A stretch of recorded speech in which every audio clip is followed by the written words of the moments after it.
Coach, I guess your initial reaction when you saw your name pop up on the screen there on CBS Selection Sunday show. First of all, it's a privilege, John, just to have a chance to be in the NCAA tournament, and the anticipation from after we won the conference championship last night to this morning was like, it's like waiting for Christmas, when you're a little kid and open up the presents.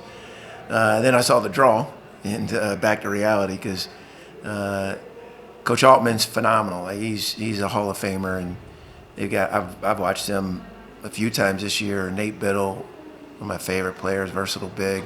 TJ Bamba's one of the best forwards in the country, and then they got a miniature Peyton Pritchard in Shellstad. Henry Barrera and Peyton were really close, so Henry reminded me of how good Shellstad was long ago. So and they have some other ones. So we'll have our work cut out for us, but it's the NCAA tournament, and you could expect nothing less. It hasn't been much, long since you guys have won that game last night. What's the night of winning a conference championship like, having that anticipation of watching this bid? Do you look at the brackets? Do you look at matchups? Do you look at anything? Do you just enjoy the moment? What is the night of winning? Yeah, Bryson, I'd be disingenuous if I told you I didn't check out a few of the bracketologists to see what they were predicting. And funny as it is, a few of them had us versus Oregon in Seattle, and I think one had Ole Miss. But that's what my wife was hoping for, because obviously she's from Seattle. I went to college there, and my thought was, yeah, Seattle would be great, but I'm not sure I want to jump on that flight, and especially playing against the Ducks, because Eugene to Seattle is it's a bus ride. Second trip to Seattle this year for you. The team's been up there. They've experienced this. Is that helpful at all? I mean, we've been all over the country this year, so I think they'll just be excited to play in the NCAA tournament.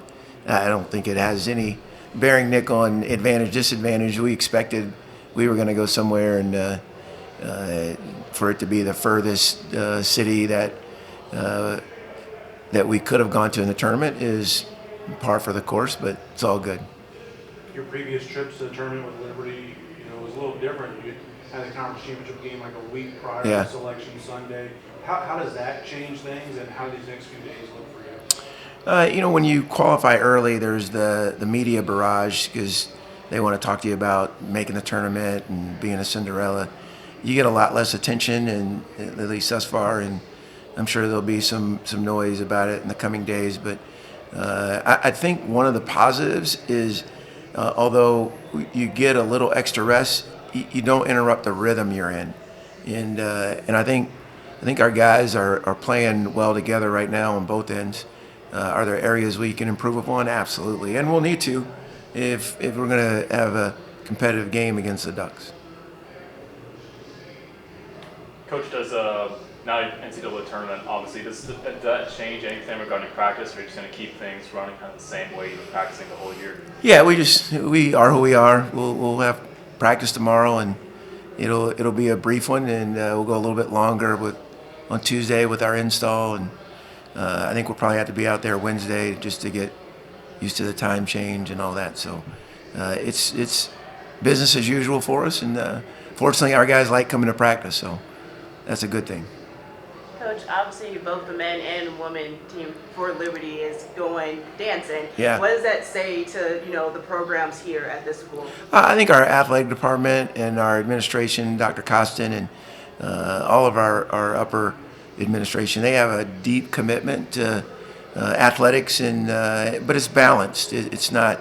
It's something that I feel like they provide an opportunity in terms of resource, prayer support, and their physical presence, as well as I think having us make the move to Conference USA, which I think has been a beneficial thing for our department. So I just think that support allows all the teams here to have an opportunity for success. And there's some tremendous coaches on our campus. It's funny because you feel like, man, I want to stay out of the lane of comparison, because there's some legends that are here, and just happy to be a part of it, though. You touched a little bit on going back to Seattle and the connections you have there. Is that going to mean a lot for you when you get out there? You're going to think about that on the way. What's it going to be like to play on the biggest stage of your sport in a city that you have? I love Seattle. It's where I went to college and met my wife, so and we have family there still. So that'll be fun and it'll be enjoyable. But you guys, you work all year for this, so like, I'm happy that I'm going to get to see them. But like, I'm more excited about the opportunity to compete in what I think is the greatest sporting event in the world, and just to have an inclusion in that I think it's an honor. It had been a few years now since not too far removed, but just far enough that where I don't think anyone on this roster has been. How thrilled are you to be able to take this group to the tournament? Yeah, well, Nick, again, great question. I think it's really hard to get to the NCAA tournament, and the fact that we qualified or we're in 3 consecutive tournaments, I think it might have promoted a little bit of like entitlement. And the 3 teams prior to this one that didn't make it, they were still special teams to coach, really unbelievable dudes. One of those teams made it to the NIT, which is hard to do. So I think we'll relish in this because there isn't anyone on our roster that has been to the NCAA tournament in a Liberty jersey. Josh Smith went for Stetson, and Xander Yates went for Creighton, but none of the guys that we currently have. So I think those dudes, they all committed, or most of them committed, hoping that they could continue on what some of the teams had done in the past. So to have accomplished that, I think is a neat thing. But I know the moment will quickly shift to the game at hand. Yes, follow-up to that, having a guy like Javon Mofford that, albeit at a level below, has played in the NCAA tournament, has had success there, has been in these not these kind of environments, but in terms of win or go home, you know what I mean? Yeah. Does that help, having some of that experience there too? Yeah, Javon's played in a couple of tournaments. I know there's a National Christian College tournament too. I think they won it. And Talon actually went to the NCAA tournament his last year at Arkansas State. So, but those guys are mature.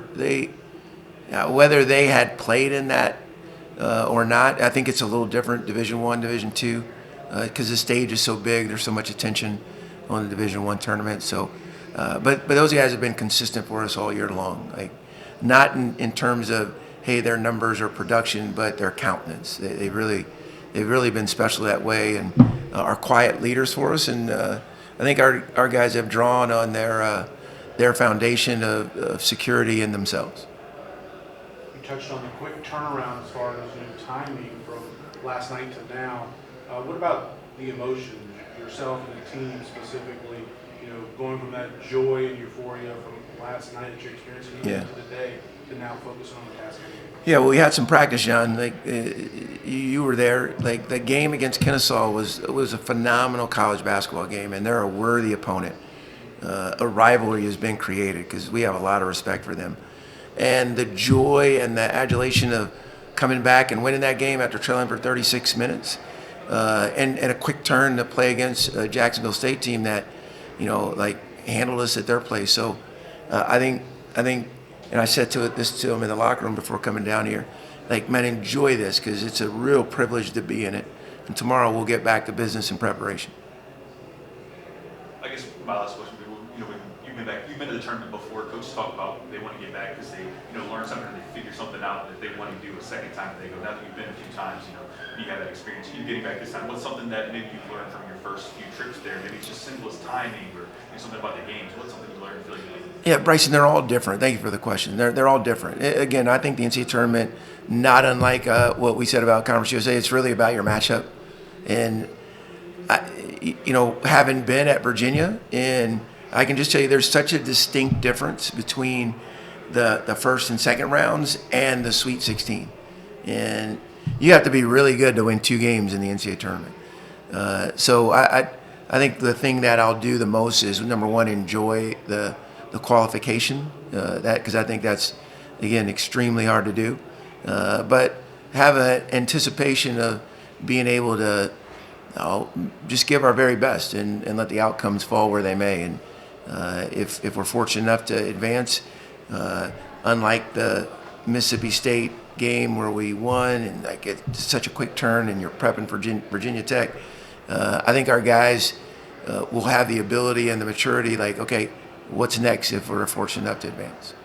Talking about being all about the matchups. I know you're a college basketball junkie. You watch a lot of it.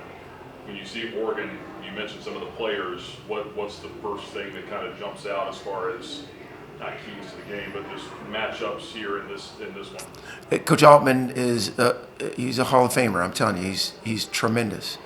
Unbelievable job at Creighton. Followed his program in his career. You know, they will make it hard for you. They'll try and take away what you do best. They'll change defenses.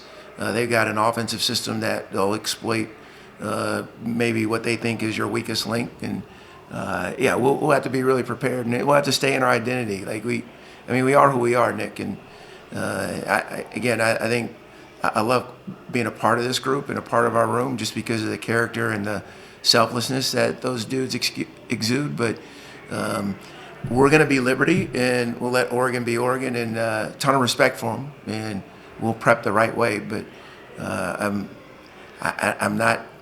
They're not in our league, and I'm not sure I can give you any more than that. Thank you, guys. Oh, Anything on the virtual call? Yes. Hey, Coach, it's Brooke. hi, Brooke. Congratulations. Thank you. A couple weeks ago, we talked about how perfect you have to be to get an at-large. You guys were able to auto-qualify. Have you felt that sense of relief yet to know that that part is over and now your season starts over at 0-0? Certainly, there's a sense of relief. I think, Brooke, expectations have risen for us, and that's a good thing. It's healthy as long as you appropriate it rightly. But I think it's a quest that all of us in the room had. Like, we wanted to get back to the NCAA tournament, or for those who have never been, we wanted to get there. Because it's what you do as a college basketball player or coach. You have a hope and a dream that you can make it because of the stage that the tournament presents. And really excited about our opportunity, and we won't be overwhelmed by it, but we'll certainly be anticipatory. Does it help that you guys have done a West Coast swing like this in the past? I think it helps that we've traveled a lot, and we've done okay on neutral floors or in true road games, but Seattle's a long way away, and Oregon, Eugene's a little closer, so they may have a little bit of an advantage there, Brooke.